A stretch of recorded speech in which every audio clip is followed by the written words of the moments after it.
आप नहीं मानते कि नीतीश कुमार 10,000 के बदले महिलाओं का वोट खरीदने की कोशिश कर रहे हैं? आप तो ये कह रहे हैं कि ये जनोन्मुखी मुखी अगर योजना है तो आप इसकी तारीफ कर रहे हैं। तो ये जनोन्मुखी राजनीति है और राहुल गांधी बार-बार अपने भाषण में यही कहते हैं कि ये मुट्ठी भर अपने दोस्तों को फ़ायदा पहुँचाना चाहते हैं। हम चाहते हैं कि इस देश के करोड़ों-करोड़ जो नौजवान हैं, महिलाएँ हैं, किसान हैं, मज़दूर हैं, जो छोटे व्यापारी हैं, उनको फ़ायदा पहुँचाना चाहिए। घुसपैठिया अगर कोई है बिहार में, तो वो प्रधानमंत्री का गुजराती दोस्त है, जो घुसपैठ किया है और यहाँ के लोगों की ज़मीन पे कब्ज़ा कर रहा है, यहाँ के लोगों के संसाधनों के ऊपर कब्ज़ा कर रहा है। आप किसी कॉर्पोरेशंस के खिलाफ तो नहीं है, आप बड़े उद्योगों के खिलाफ तो नहीं, क्योंकि कहा जाएगा Kanhaiya Kumar speaking like a communist. हम कारोबार या कारोबारी के खिलाफ नहीं हैं, लेकिन कारोबार का मतलब ये नहीं है कि इस देश के बाकी जो लोग हैं, यह देश सबका है। 140 करोड़ लोगों का देश है। ऐसा ना हो कि ये 4 लोगों का देश बन कर के रह जाए। कहा जा रहा है कि देखिए सुपड़ा साफ हो चुका है, जितनी बड़ी तादाद में वोटर बाहर निकल कर आ रहा है, ये सब एनडीए का वोटर है। जो कह रहे थे कि एकदम सुपरा साफ है, वन साइडेड है, क्लीन स्वीप है, वो खुद ही कांटे की टक्कर बोलने लगे हैं। इनकी भाषा में अगर कांटे की टक्कर है, मतलब हमको बढ़त है। 20 साल से उनकी सरकार है, 2025 में गिनाने के लिए उनके पास 20 काम नहीं है और वो अभी भी 1990 में पड़े हुए हैं। बीजेपी ने पूरा प्लान बना लिया है, नीतीश जी को कैसे समाप्त करना है, कि जो 2020 में नहीं कर पाई, वो 2025 में करने की कोशिश कर रही है। क्या अगर जेडीयू की ज्यादा सीटें आएंगी तब भी नहीं बनेंगे नीतीश कुमार मुख्यमंत्री? नीतीश जी अगर शपथ ले भी लेंगे ना, तो वो कुछ पल के मेहमान होंगे वहाँ पे। भाजपा अपना मुख्यमंत्री बनाने का प्लान बनाई है। प्रशांत किशोर फैक्टर जो है उसको आप किस तरह से देख रहे हैं? 15 तारीख को देखेंगे कि जो है वो कितना प्रतिशत वोट लेते हैं।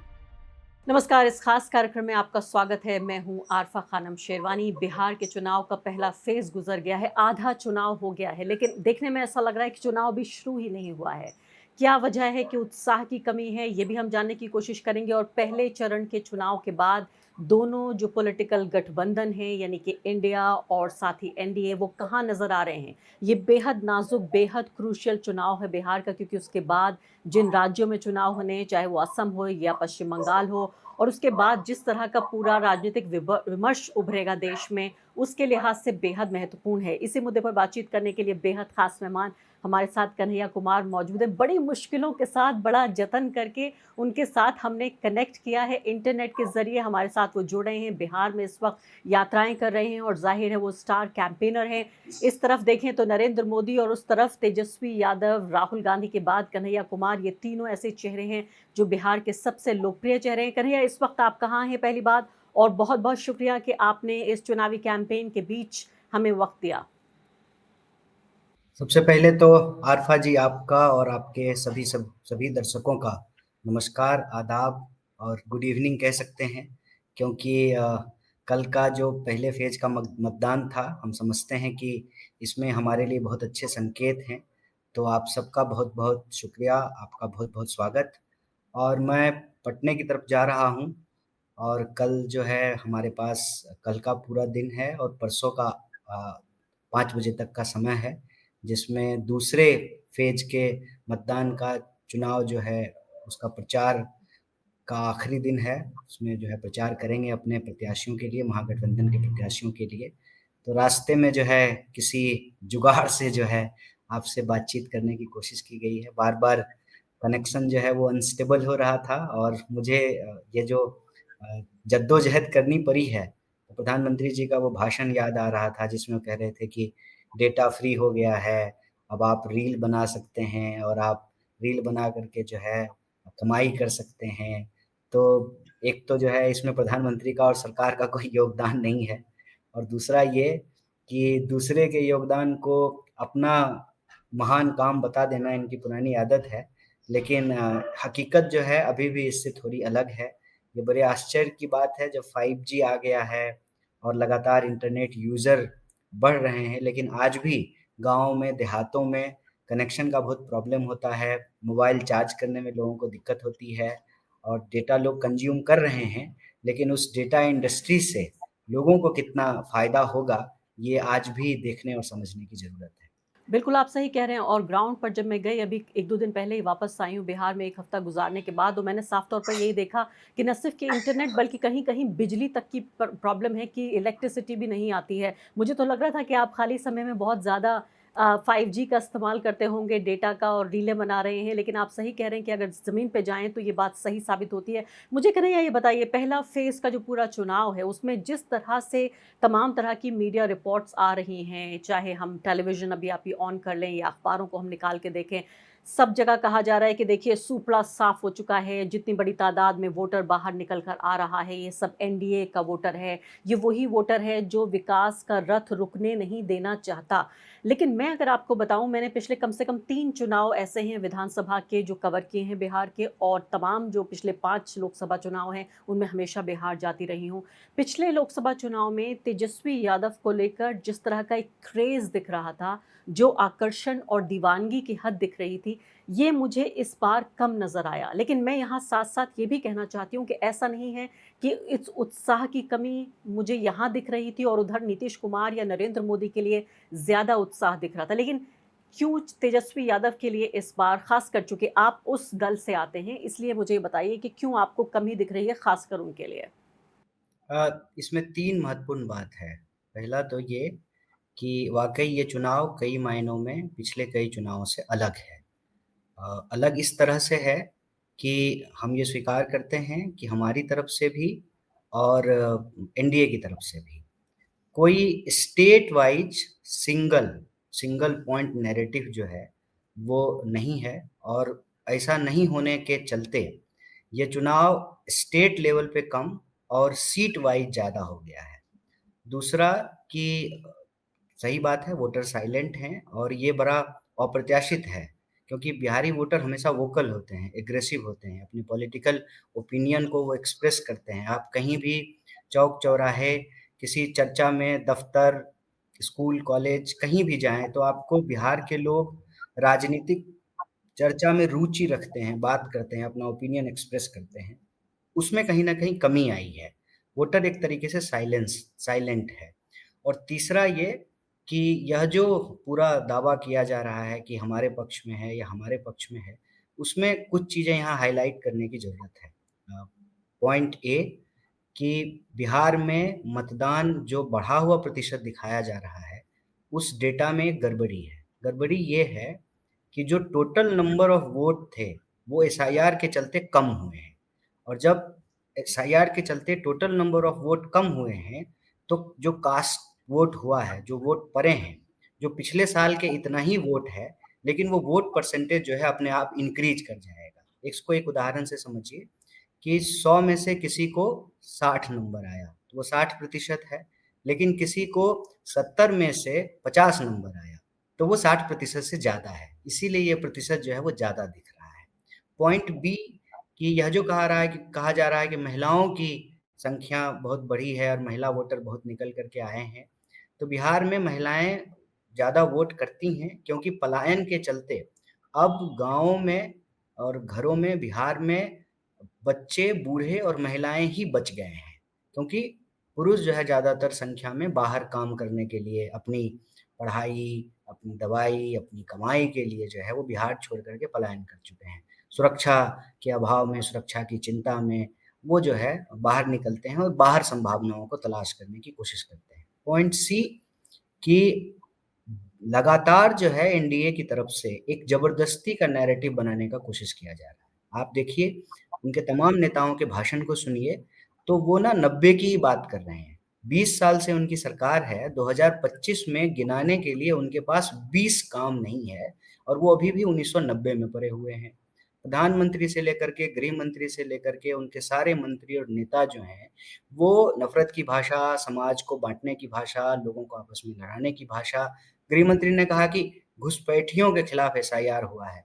एसआईआर की रिपोर्ट सामने आ गई है, चुनाव आयोग के हिसाब से एक भी विदेशी मूल का व्यक्ति वोटर के तौर पे जो है एसआईआर के तहत नहीं पाया गया है, कहीं भी नहीं पाया गया है। मतलब ये जो पूरा का पूरा घुसपैठिए का नैरेटिव है, वो झूठ है और हम समझते हैं कि घुसपैठिया अगर कोई है बिहार में, तो वो प्रधानमंत्री का गुजराती दोस्त है, जो घुसपैठ किया है और यहाँ के लोगों की ज़मीन पे कब्ज़ा कर रहा है, यहाँ के लोगों के संसाधनों के ऊपर कब्ज़ा कर रहा है। प्रधानमंत्री यहाँ आते हैं और किस दोस्त का पाकिस्तानी जिक्र कर रहे हैं, किस दोस्त का जिक्र कर रहे हैं आप? मिस्टर ए का जिक्र तो नहीं कर रहे हैं? नहीं, मैं साफ-साफ नाम लेकर के बोलता हूँ, मैं अदानी की बात कर रहा हूँ। औने-पौने दाम में ₹1 प्रति एकड़ जो है उनको ज़मीनें दी गई हैं। बिहार सरकार ने एमओयू साइन किया है, 35,000 करोड़ रुपया वो इन्वेस्ट करेंगे और जो बिजली पैदा होगी, भारत में सबसे महँगे दरों पर बिहार की सरकार उसको खरीदेगी, तो ये तो बड़ा मज़ेदार है। प्राइवेटाइज़ेशन ऑफ प्रॉफिट और सोशलाइज़ेशन ऑफ लॉस का ये सबसे अच्छा एग्ज़ाम्पल है कि सरकारी संसाधनों पर दोस्त के संस्थान खड़े होंगे और उस संस्थान में जो कुछ भी बनेगा, उसको सरकार ही खरीद लेगी। इसको कहते हैं ना कि पौ 12 हो गए, मतलब 2 दूना 4 नहीं, यहाँ जो है 16 गुना जो है उनका मुनाफ़ा बढ़ रहा है। तो ये जो बेईमानी है, वो बेईमानी दिख रही है। इसीलिए हम लोग कह रहे हैं कि इससे, इस जवाब से 2 सवाल निकल रहे हैं कन्हैया जी। एक तो ये है कि जहाँ-जहाँ आपकी सरकारें हैं, वहाँ ऐसा नहीं है कि तेलंगाना से लेकर पहले छत्तीसगढ़ की सरकार थी या राजस्थान में भी सरकार थी, वहाँ भी अडानी के प्रोजेक्ट्स चल रहे थे। तो ये आर्ग्यूमेंट थोड़ा-सा कमज़ोर पड़ जाता है कि सिर्फ़ अडानी, गौतम अडानी सिर्फ़ उन्हीं से कारोबार कर रहे हैं जो जहाँ भाजपा की सरकारें हैं। एक तो नहीं, ये नहीं, हम नहीं कह रहे हैं, हम दूसरी बात कह रहे हैं। इसको थोड़ी ना देखिए, अगर हम सब धन 22 पसेरी करेंगे, ठीक है, हर चीज़ को जो है एलएचएस बराबर आरएचएस इक्वेट करने की कोशिश करेंगे, तो सच्चाई कहीं भी जो है ना इस जनरलाइज़ेशन में छूट जाएगी। फ़र्क क्या है इसको समझना पड़ेगा। कहीं फैक्ट्री लगनी है तो ज़मीन सरकार मुहैया कराए, ठीक है। लेकिन ज़मीन जिन किसानों की ली गई है, विकास में उसकी क्या भागीदारी है, उसकी क्या हिस्सेदारी है, पॉइंट 1। पॉइंट 2, जो कोई उद्योगपति आएगा, कोई संस्थान लगाएगा, उसमें उससे जो चीज़ें पैदा होगी, उसकी जो खरीद बिहार सरकार कर रही है, उसका मूल्य क्या है? मतलब बिहार के लोगों को उसका क्या लाभ मिल रहा है? देखिए, ये एमओयू जो साइन हुआ है, इस एमओयू में ज़मीन बिहार सरकार मुहैया करा रही है, उस ज़मीन पे जो पावर प्लांट लगेगा, उससे जो बिजली पैदा होगी, उसको सबसे महँगे दरों पे खरीदा जा रहा है। हम इस पे सवाल खड़ा कर रहे हैं। उत्तर प्रदेश में इसी तरह का एमओयू साइन हुआ है, उसमें जो है ₹3.5 प्रति यूनिट बिजली खरीदी जाएगी, जबकि बिहार में ₹7 प्रति यूनिट बिजली खरीदी जाएगी। बगल में बंगाल है, दोनों हमारा पड़ोसी राज्य है। हाँ, एक तो बीजेपी रूल्ड स्टेट है, दूसरा नॉन बीजेपी रूल्ड स्टेट है। तो वहाँ पर भी जो है पौने ₹4 में जो है प्रति यूनिट बिजली खरीदी जाएगी। हमारे यहाँ जो है ₹7 प्रति यूनिट। तो हम या ये कह रहे यानी हैं कि आपको उनके साथ कारोबार करने में दिक्कत नहीं है। हाँ, आप ये कह रहे हैं कि आपको उनके साथ कारोबार करने में दिक्कत नहीं है, आपको समस्या इस बात से है कि आम जनता की शर्त पर और उसकी कीमत पर ये नहीं होना चाहिए। अगली बात मैं आ जाती हूँ, जब आप ये कह रहे हैं कि ओवरऑल जो बेस है मतदाता का, वो चूँकि घट गया है, इसलिए लग रहा है कि ऐतिहासिक मतदान की जो बात की जा रही है। इसी का एक काउंटर आर्गुमेंट ये आता है कि अगर अगर आप वोटों की गिनती कर लें अभी, तो पिछली बार 2020 में जो वोटर थे, वो थे 7,36,47,660 और इस बार ये 7,43,00,000 यानी वोटर और ज़्यादा बढ़ गया है। तो ये जो फॉर्मूला है, ये कई पत्रकार भी इस बात को कह रहे थे, लेकिन मैथमेटिकली अगर देखा जाए तो शायद ये ठीक नहीं है। इसका काउंटर आर्ग्यूमेंट ये दिया जा रहा है कि और ज़्यादा लोग बढ़े हैं रोल में, यानी जो लोग 65 लाख लोग हटाए गए, उसके बाद भी लोग ज़्यादा बढ़े हैं। तो ये जो एडिशनल वोटर निकल के आ रहा है, क्या ये वो महिलाएं हैं जो नीतीश कुमार को वोट दे रही हैं, चूंकि 10-10 हजार 1 करोड़ महिलाओं के खाते में पहुंच गए हैं? देखिए ये तो आंकड़े की बात है। मैं अपने अनुमान के आधार पे ये आर्गुमेंट दे रहा हूँ कि बिहार में जो बढ़ा हुआ प्रतिशत दिख रहा है, उस बढ़े हुए प्रतिशत को अगर आप 2020 की तुलना में देखेंगे, तो 2020 में कोविड का दौर था। बड़े संख्या में लोग जो है अन्य राज्यों से वापस यहाँ आए थे। इस बार का चुनाव ऐसे समय में हो रहा है कि कोई कारण नहीं है कि बाहर के लोग लौट करके बिहार आए हों।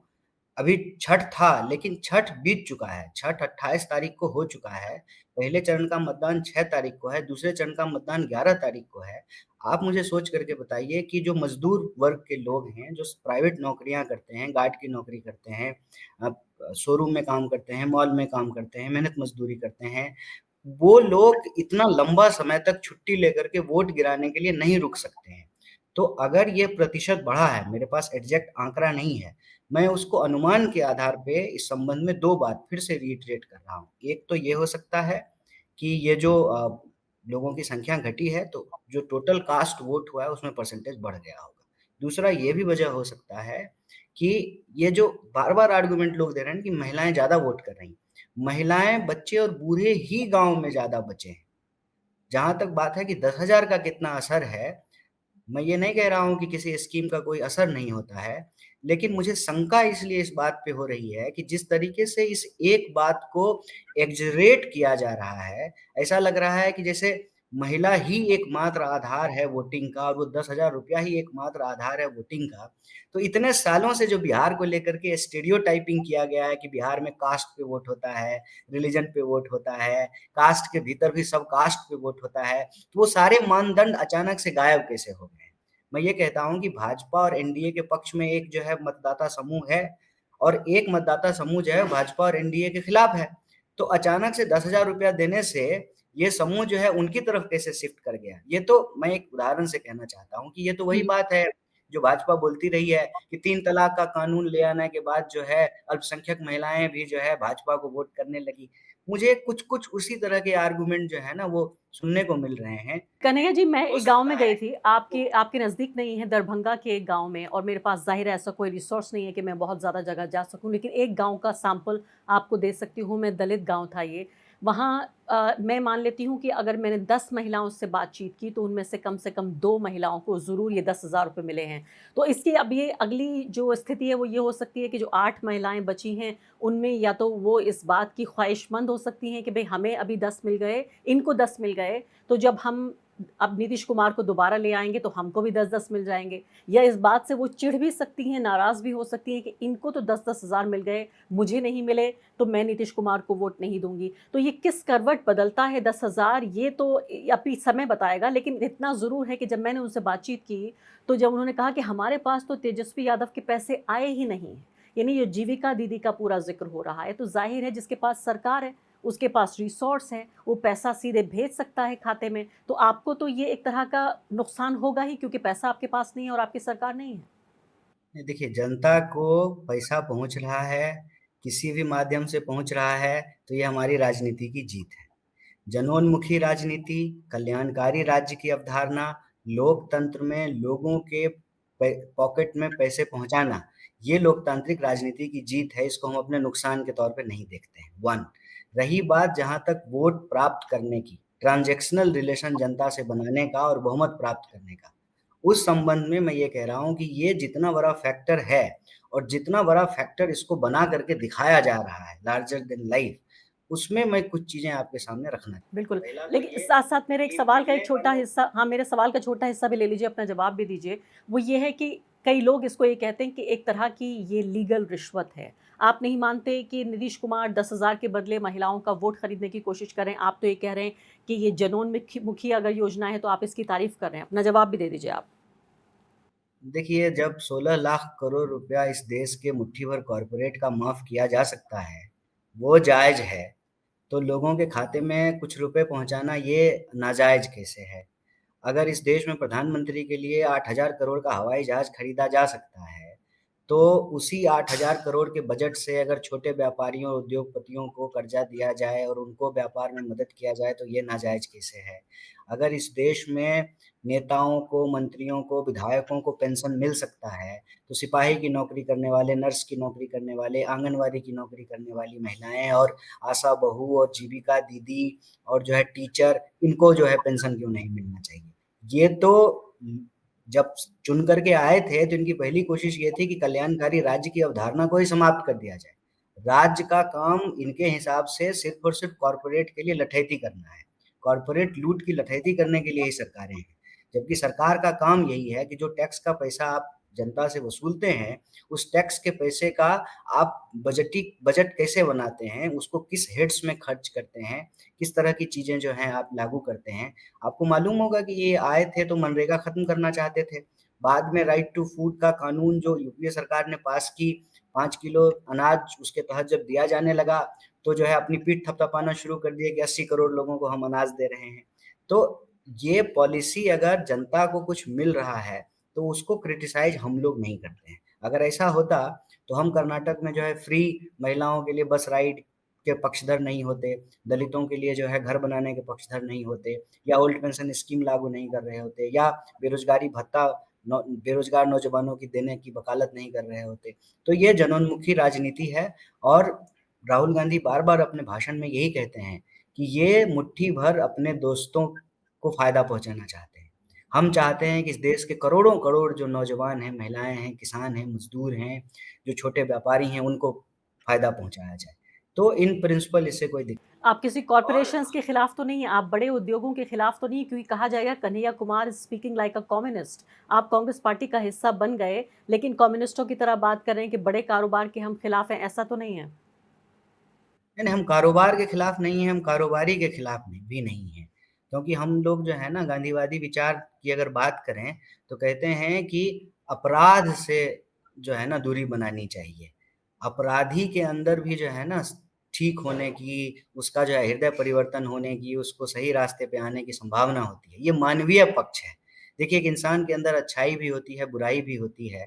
तो आप इंसान को जब इंसान के तौर पे देखें, तो आप उनकी उसकी अच्छाइयों को उभार सकते हैं, जो उसके भीतर की बुराइयों को दबा सकता है, उसको समाप्त कर सकता है, खत्म कर सकता है।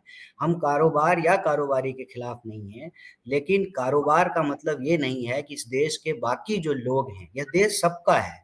140 करोड़ लोगों का देश है। ऐसा ना हो कि ये 4 लोगों का देश बन कर के रह जाए। राजे-राजवारों से इस देश को मुक्ति मिली, आज़ादी मिली, 1 person is equal to 1 vote का जो है राइट इंश्योर किया गया, संविधान बना और इस देश में बहुत सारी जो है कल्याणकारी, जनोन्मुखी जो है नीतियों को लागू किया गया, पब्लिक सेक्टर यूनिट्स बनाए गए, तभी तो देश यहाँ तक पहुँचा है पिछले 70 जी, साल कन्हैया, में। मुझे अब अगला तो सवाल हम पूछ लेने दीजिए। मुझे अगला सवाल ये पूछ लेने दीजिए, वायर के दर्शक इस वक़्त ये जानना चाहते हैं कि आधा चुनाव हो गया है, आधा चुनाव बाकी है। इस आधे चुनाव में अब तक कौन जीता? मैं जानती हूँ आप एक दल से आते हैं, एक आप राजनीतिक दल के नेता हैं। आप कहेंगे कि आप जीत रहे हैं, लेकिन मुझे ईमानदारी से ये बताइए, ये टक्कर काँटे की है? आपको ज़्यादा बढ़त है या बहुत संघर्ष है? अभी पहले दौर का जो मतदान हुआ है, उसमें आपकी जीत की सुई कहाँ पर है? देखिए सबसे पहली बात तो ये है कि अब जो कह रहे थे कि एकदम सुपरा साफ है, वन साइडेड है, क्लीन स्वीप है, वो खुद ही कांटे की टक्कर बोलने लगे हैं। तो मैं कहता हूँ कि सब कुछ होने के बावजूद ED, CBI, ECI, media, corporate friends, इतनी बड़ी आरएसएस जैसी संस्था, बीजेपी, मौजूदा सरकार 20 साल से सब कुछ हो करके भी अगर कांटे की टक्कर है, मतलब इनकी भाषा में अगर कांटे की टक्कर है, मतलब हमको बढ़त है। और ये बढ़त जो है, वो तब है जब आपने अभी 10,000 का ज़िक्र किया, आपने जो है प्रधानमंत्री की भटकाओ योजना का ज़िक्र किया, आपने गृह मंत्री के जो है ना मैनेजमेंट स्किल की बात की। तमाम मतलब धन बल, बाहुबल के सामने जो है बिहार का जनबल खड़ा है और हम फर्स्ट फेज को लेकर के बहुत उम्मीद में हैं। हमारा स्ट्राइक रेट बेटर रहेगा। बाकी एक शंका है हम लोगों के मन में, इसीलिए हम दूसरे फेज के लिए बिहार की जनता से बार-बार ये अपील कर रहे हैं कि देखिए चोरी बेईमानी को ना रोकने का काम पुलिस का है। अगर पुलिस भी चोरों और बेईमानों के साथ हो जाए ना, तो अपने गाँव और घर की रक्षा करने की ज़िम्मेवारी नागरिकों की बन जाती है। तो इस लोकतंत्र में जनमत को बचाने का काम बिहार के नागरिकों के कंधे पर है। मैं एसआईआर पे इसलिए आती हूँ एक ही पल में एसआईआर पे आती हूँ, अलग से आपसे सवाल पूछूँगी, बहुत बड़ा ये मुद्दा है। लेकिन मुझे बताइए, क्या ये गज़ब की बात नहीं है कि एक मुख्यमंत्री 20 साल जिसका चेहरा जनता ने देखा, एक पूरी पीढ़ी जवान हो गई है पैदा होकर, जिसने नीतीश कुमार के अलावा किसी को शायद मुख्यमंत्री देखा भी नहीं है। ऐसे में वो व्यक्ति फिर से आगे बढ़ रहा है, फिर से उसे मुख्यमंत्री बनाया जा रहा है। मैंने कई लोगों से वहाँ बातचीत करने की कोशिश की और पूछा कि भई ऐसा भी क्या ख़ास है नीतीश कुमार में, तो उनका कहना था कि एक ऐसा व्यक्ति है वो जो बिहार का संतुलन बना के रखता है। बहुत ज़्यादा हमें आगे नहीं ले जा रहा है, लेकिन बहुत पीछे भी नहीं ले जाता। बहुत ज़्यादा वो कोई उथल-पुथल नहीं करता और ये एक बिहार के एक जो मन और मिज़ाज है उसको कहीं न कहीं सूट करता है। क्या ये गज़ब की बात नहीं है कि एक व्यक्ति बुज़ुर्ग हो चुका है, उसकी मानसिक स्थिति पे सवाल उठ रहे हैं, उस सब के बावजूद भी नीतीश कुमार है? देखिए नीतीश कुमार जी बिहार के मुख्यमंत्री हैं, लेकिन ये जो आप देख रहे हैं ना, ये बस कुछ पलों की, कुछ महीनों की बात है। ये बात मैं इसलिए कहता हूँ, दोनों ही स्थिति में। अगर महागठबंधन को बहुमत आया, तब तो वो मुख्यमंत्री नहीं रहेंगे। अगर मान लीजिए कि एनडीए को बहुमत आया, तब भी वो बहुमत नहीं तब भी जो है वो मुख्यमंत्री नहीं नहीं रहेंगे। होंगे? वो शपथ ज़रूर नहीं होंगे, वो शपथ ज़रूर लेंगे लेकिन मुख्यमंत्री नहीं होंगे। ओह! क्योंकि बीजेपी ने पूरा प्लान बना लिया है, नीतीश जी को कैसे समाप्त करना है और आपने ठीक कहा नीतीश जी शासन-प्रशासन चलाने की स्थिति में नहीं है, इसी का लाभ उठा करके बीजेपी जो 2020 में नहीं कर पाई, वो 2025 में करने की कोशिश कर रही है और नीतीश जी को बिहार का शिंदे बनाया जाएगा। डिफरेंस ये है कि शिंदे जी को पहले मिलाया गया, शिवसेना को बाद में तोड़ा गया। यहाँ पर जेडीयू को पहले लिया गया है और नीतीश जी को बाद में निपटाया जाएगा। ये कार्यक्रम भाजपा के द्वारा बनाया गया है। आपको मालूम है कि 2020 में चिराग पासवान को अलग चुनाव लड़ाया गया, जेडीयू की सीटों पे चुनाव लड़ाया गया ताकि जेडीयू की सीटें कम हो जाए और भाजपा अपना मुख्यमंत्री बना ले। यह फॉर्मूला जब कामयाब नहीं हुआ और नीतीश जी आरजेडी के साथ, महागठबंधन के साथ सरकार बना लिए, वापस फिर जो है वो बीजेपी के साथ गए, तो इस बार बीजेपी ने ऐसा प्रबंध किया है कि नीतीश जी को पलटने की कोई जगह ही नहीं मिले। मतलब उनकी पार्टी ही उनके हाथ में नहीं रहेगी। बहुत बड़ी बात कह रहे हैं आप, बहुत बड़ी बात कह रहे हैं। अगर अगर जेडीयू की ज़्यादा सीटें आईं, अगर जेडीयू की ज़्यादा सीटें आईं और अमित शाह की बात भी मान लें कि भाई विधायक दल का नेता तय किया जाएगा, विधायक जितने आएंगे उसके आधार पर, तो क्या अगर जेडीयू की ज़्यादा सीटें आएंगी तब भी नहीं बनेंगे नीतीश कुमार मुख्यमंत्री? नीतीश जी अगर शपथ ले भी लेंगे ना, तो वो कुछ पल के मेहमान होंगे वहां पे। भाजपा अपना मुख्यमंत्री बनाने का प्लान बनाई है, एनडीए को बहुमत आया तो। इसीलिए हम बिहार के जनता से सीधा अपील कर रहे हैं।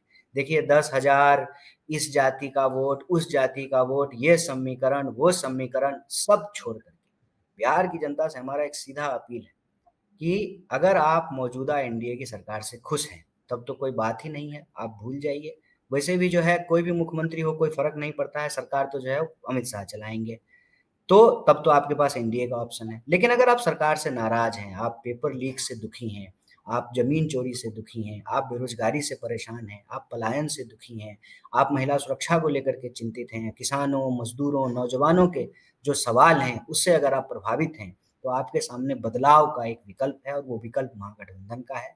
और महागठबंधन का विकल्प रोजगार का विकल्प है, महागठबंधन का विकल्प जमीन को बचाने का विकल्प है, महागठबंधन का विकल्प महिला की सुरक्षा का विकल्प है, महागठबंधन का विकल्प बिहार को फिर से अग्रणी राज्यों में शामिल करने का विकल्प है। कन्हैया, मैं तो यहाँ पर मैं तो ध्यान दिलाना चाहती हूँ कि जो एनडीए के वोटर हैं, जो ये कार्यक्रम देख रहे हैं, मैं कहती हूँ कि विपक्ष के नेता हैं वो, लेकिन फिर भी उनकी बात सुनिए। वो ये कह रहे हैं और एक जिम्मेदार व्यक्ति के तौर पर कि नीतीश कुमार को अगर मुख्यमंत्री बनाया गया, मैंने तो इस तरह की थ्योरी भी बिहार में सुनी उन वोटरों के जरिए भी जो एनडीए के वोटर्स थे कि कुछ महीने के लिए नीतीश कुमार को मुख्यमंत्री बनाकर पलट कर फिर बीजेपी का जो पूरा जो कोशिश है वो ये कि इस बार बीजेपी का मुख्यमंत्री होना चाहिए बिहार में, ये भी कोशिश है। और मैं इस बात को कहने में बिल्कुल नहीं झिझक रही हूँ कि एक वर्ग ऐसा भी मिला, छोटा ही सही, जो कहता था कि इस बार सिर्फ बीजेपी की सरकार बननी चाहिए, फुल फ्लेजेड सरकार होना चाहिए, उन्हीं का मुख्यमंत्री होना चाहिए।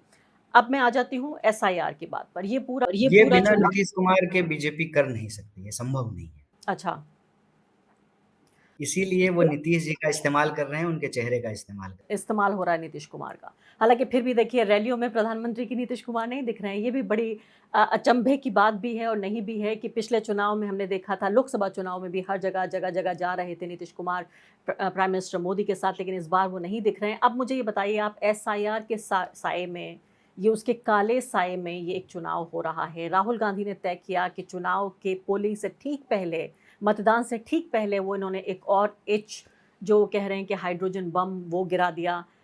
पहली बात तो इस दिन का चुनाव क्यों किया गया? आपके वोटर का एक वर्ग डिमोरलाइज़ भी हो रहा है कि अगर मेरे वोट की चोरी हो रही है, तो मैं कहीं भी वोट डालूँगा, मेरा वोट जब सही जगह पे जा नहीं रहा है, तो मैं वोट क्यों डालूँ? पहले जब मैं वोट अधिकार यात्रा के दौरान बिहार गई थी, काफ़ी बज़, काफ़ी एक तरह से आकर्षण था इस बात को लेकर, लोग समझने की कोशिश कर रहे थे। महागठबंधन की एक ना आंधी-सी दिख रही थी, लेकिन उसके 6 हफ्ते बाद जब मैं चुनाव कवर करने गई, तो वो सब कुछ फुर हो गया कि भई राहुल गांधी छुट्टी पे चले गए। तो ये सब जो एक असमंजस और कन्फ्यूजन के जो ये सिग्नल्स हैं, उनको आप कैसे देखते हैं? नहीं, नहीं, ऐसी कोई असमंजस नहीं है, कोई कन्फ्यूजन नहीं है। बिहार के वोटर बहुत शार्प हैं और ये मैं कहता रहा हूँ कि बाकी सारी सीटों पे सब कुछ ठीक है। जो 2-4 सीटें हैं, वहाँ पर भी जो महागठबंधन के पक्ष के लोग हैं, वो इतने पॉलिटिकली शार्प हैं कि वो चुन लेंगे कि हमारा कैंडिडेट कौन है, वो उसी के पीछे लामबंद होंगे, उसी के पीछे जो है वो खड़े होंगे। तो ये इतनी कोई बड़ी बात नहीं थी। दूसरा कि एसआईआर का जहाँ तक सवाल है, मैं आपको बता दूँ कि एसआईआर का मुद्दा सीधे तौर पे चुनावी मुद्दा नहीं है और ना बन सकता है। लेकिन चुनाव का जो भी मुद्दा है, वो सब एसआईआर से जुड़ा हुआ है। वो ऐसे कि जब चोरी हो जाएगी सरकार, जब चोरी होगा वोट, तो वोट का अधिकार ही तो सभी अधिकारों का आधार है, लोकतंत्र का आधार है। जब वोट से सरकार ही नहीं चुनी जाएगी तो फिर सरकार जनता के लिए क्यों काम करेगी? वैसे भी सरकार जो है अपने मित्रों के लिए काम कर रही है। इसीलिए वोट चोरी से बनी हुई सरकार आपकी ज़मीन चुराएगी, आपकी जो है अब स आशाओं, उम्मीदों को चुराएगी, मुझे पेपर आपकी इस चुराएगी, बात से एतराज़ नहीं छात्रों है। को चुराएगी। मुझे पूरी तरीके से वैलिड मुद्दा है एसआईआर का और ये ज़िम्मेदारी है आपकी। सिर्फ़ ये नहीं है आपने जनता पे एहसान किया, आपकी ज़िम्मेदारी है कि आप इस मुद्दे को उठाइए और बहुत अच्छी बात है। मैं टाइमिंग पे थोड़ा सवाल करना चाहती हूँ कि ऐसे वक़्त में जबकि पोलिंग होने वाली थी, उससे पहले ये बॉम्ब गिराया गया। इसके बाद में इसके एक आफ्टर इफ़ेक्ट को जिसको हो सकता है आपने कैलकुलेट करने की कोशिश ना की हो, गणित ना किया हो कि आपका वोटर डिमोरलाइज़ हो जाएगा? नहीं, वोटर डिमोरलाइज़ नहीं होगा, बल्कि यही तो वो वक़्त है कि जहाँ जब चोरी की जाती है, उसी वक़्त पहरेदारी की जाए। ये देखिए, रात में चोरी होती है, तो पहरेदारी भी रात में ही की जाती है। जब आप घर में नहीं होते हैं, तभी आप बाहर से ताला लगा के जाते हैं ना। जब आप घर में होते हैं, तो आप अंदर से छिटकिनी लगा कर के, कुंडी लगा कर के घर के अंदर रहते हैं। जब चुनाव अभी हो रहा है और चुनाव में गड़बड़ी हो रही है, तो उसको लेकर के अवेयरनेस भी अभी ही फैलाने की ज़रूरत है। हम यह बात स्पष्ट तरीके से समझते हैं कि वोट चोरी का मुद्दा पूरे देश का मुद्दा है। चूँकि एसआईआर बिहार से शुरू हुआ, इसीलिए एसआईआर का विरोध भी बिहार से ही होना था और चुनाव अभी हो रहा है, तो उस बात को रिइटरेट करना ज़रूरी है। इसीलिए तमाम सबूतों के साथ-साथ आखिर में राहुल जी ने एक अपील किया है इस देश के नौजवानों से। वो अपील जो है वो बिहार के नौजवानों से भी है कि मान लीजिए 2%, 4%, 10% वोट की गड़बड़ी होती है, तो आप इतनी संख्या में मतदान में हिस्सेदारी लें कि 5% वोट की चोरी हो रही है, 10% वोट की चोरी हो रही है, तो आप 20% जो है वोट को इनक्रीज करें। क्यों? क्योंकि देखिए हमारे यहाँ सिंपल गणित है। अगर आपके घर में दावत है, भोज है और आपने 100 लोगों को आमंत्रित किया है, तो आप जो है 120 लोगों को 130 लोगों का खाना बनाते हैं कि साथ में 2, 4, 10 लोग ज़्यादा भी आ जाएँ, तो भंडार में जो है खाना कम नहीं हो, रसोई में खाना कम नहीं हो। अभी ही उसके अवेयरनेस की ज़रूरत है, क्योंकि आप बूथ पे सजग रहिए, आप देखिए कि पोलिंग पार्टी ठीक से काम कर रहा है कि नहीं कर रहा है। आप देखिए कि आपके लाइन में कोई बाहर का लोग आकर के वो वोट तो नहीं कर रहा है। आप अपने समय मेरे बूथ पास पर बहुत अपने कम है कन्हैया जी, समय बहुत कम है। सवाल 2 बचे हैं मेरे पास, जल्दी से जवाब चाहती हूँ। पहली बात तो प्रशांत किशोर फैक्टर जो है, उसको आप किस तरह से देख रहे हैं? वो किंग होंगे, किंग मेकर होंगे, स्पॉइलर होंगे? अंग्रेज़ी में ही मैंने ये शब्द बोल दिए हैं, अब आप हिंदी में जवाब दे दीजिए। देखिए वो इस बार बिहार के चुनाव में चर्चा का विषय हैं और चुनाव में चर्चा के जो विषय होते हैं, वो चुनाव के वक़्त बहुत ज़ोर-शोर से रहते हैं। सरकार बनने का काम चुनाव के बाद होता है, तो उसमें मुझे मेरी जितनी समझ है, मुझे नहीं लगता है कि उसमें उनकी कोई बहुत सिग्निफ़िकेंट भूमिका है। लेकिन हमारी तरफ से उनको बहुत शुभकामनाएँ हैं। 14 तारीख को देखेंगे कि जो है वो कितना प्रतिशत वोट लेते हैं, कितना किसका सीट वोट जीतते काटेंगे, हैं। एनडीए का या इंडिया का? इस बारे में कोई अंदाज़ा? किंग या किंग मेकर नहीं, लेकिन हाँ, एक नैरेटिव, एक बहस, एक चर्चा, उसमें जो है उन्होंने अपनी जगह बनाई है। उनको बहुत शुभकामनाएँ। अब अगला सवाल ये है कि 2.5% मल्लाह जो वोटर है, उसके नेता को आप कहते हैं कि उप मुख्यमंत्री बनेगा, 18% मुसलमान नाराज़ हो जाता है। तेजस्वी यादव से पूछा जाता है कि भई देखिए आपने असदुद्दीन ओवैसी को क्यों नहीं अपने साथ शामिल किया? तो उनको वो कहते हैं वे उग्रवादी हैं, वो एक्सट्रीमिस्ट हैं। क्या आपको नहीं लगता कि ये पूरा विमर्श कुछ इस तरह से चला गया कि एक बंधुआ की तरह मुस्लिम वोटर को ट्रीट कर रहा है इंडिया? नहीं, ये सब ना हम देखिए हमारी ना सोच ऐसी है, ना हमारे विचार ऐसे हैं। जब हम कह रहे हैं कि हमारी सोच संविधान वाली सोच है, तो संविधान की प्रस्तावना की पहली लाइन यही है, हम भारत के लोग। और ये जो हम भारत के लोग हैं, उसमें सभी शामिल हैं, सभी का खून शामिल है इस धरती को सींचने में, इसको बनाने में, इस देश की आज़ादी को प्राप्त करने में, संविधान बनाने में, देश के निर्माण में, तो सबकी प्रैक्टिस भूमिका में भी है, वो तो सबको दिखाइए, प्रैक्टिस में भी तो इस बात को दिखाइए। प्रैक्टिस में भी दिखा रहे हैं। हमको ये जो है किसी को इसकी सबूत देने की ज़रूरत नहीं है और जो लोग इस तरह से हमको देखते हैं, उनको मुबारक है, वो देखते रहें। हमको अपना काम करना है और हमारा काम है इस देश की जो राजनीतिक व्यवस्था है, उसमें सबकी भागीदारी सुनिश्चित हो और सबका स्थान सुनिश्चित हो और इसका जवाब जो है हमारे प्रभारी ने दिया है कि सबकी भागीदारी होगी। और मुस्लिम वोट बटेगा नहीं। प्रशांत किशोर ने सबसे ज़्यादा कैंडिडेट खड़े किए हैं। एमआईएम बहुत अग्रेसिवली चुनाव लड़ रहा है और तीसरी आपकी पार्टी है। कुछ ना कुछ तो 2, 4, 6 वोट नीतीश कुमार को भी मिलेंगे। तो 4 तरफ बँट रहा है ये 17-18% वोट। नहीं, नहीं ठीक है 2, 4, 6, 8 वोट तो नोटा को भी मिलता है। उस लोगों का चॉइस है। देखिए लो नाग हम चाहते हैं कि नागरिक बोध ज़िंदा रहे और जब हम नागरिक बोध चाहते हैं ज़िंदा रहे, तो हम नहीं चाहते हैं कि वो हमारी पार्टी के भी गुलाम बन जाएँ। हमारे भी विचार के गुलाम बन जाए, हम ये नहीं चाहते हैं। हम चाहते हैं कि उनके अंदर एक समझ हो, एक आलोचनात्मक नज़रिया हो, सवाल पूछने की हिम्मत हो, ताकत हो, हक और अधिकार अक्षुण्ण रहे। वो हमको भी जो है आलोचना से देखें, हमसे भी सवाल खड़ा करें। हम नहीं चाहते हैं कि वो हमारे लिए एक जो है भीड़ बन जाएँ, वो नागरिक बने रहें, नागरिक बोध उनका बना रहे। वो जिसको भी वोट देना चाहते हैं वो दें और इस तरह की कोई समझ हमारी नहीं है। लेकिन मल्टी पार्टी सिस्टम है, हर पार्टी चुनाव लड़ रही है, हर पार्टी को चुनाव लड़ने का अधिकार है, हर नागरिक को अपना जो है पसंद के उम्मीदवार को वोट देने का अधिकार है। लेकिन ये सब मैं अक्सर नॉन सिग्निफिकेंट बोलता हूँ, हालाँकि उसको इनसिग्निफिकेंट भी बोल सकते हैं। ये इनसिग्निफिकेंट इसलिए है कि लड़ाई बिल्कुल आमने-सामने की है, काँटे की है, इंडिया और एनडीए की लड़ाई है और बिहार के मतदाता बड़े सजग और जागरूक हैं। उनको जिनको वोट देना है वो उन्हीं को वोट देंगे और वो जानते हैं कि एनडीए को इंडिया हरा रहा है, इसलिए एनडीए को हराने वाली जो ताकत है, उसके साथ वो लामबंद होंगे। बहुत-बहुत शुक्रिया कन्हैया कुमार आपका इस बातचीत के लिए, हमें समय देने के लिए। बहुत धन्यवाद। द वायर के और वीडियोस देखने के लिए सब्सक्राइब करें और बेल आइकन पर क्लिक करें। स्वतंत्र पत्रकारिता की आर्थिक मदद करने के लिए डिस्क्रिप्शन में दिए गए लिंक पर जाएं और अपनी राशि चुनें।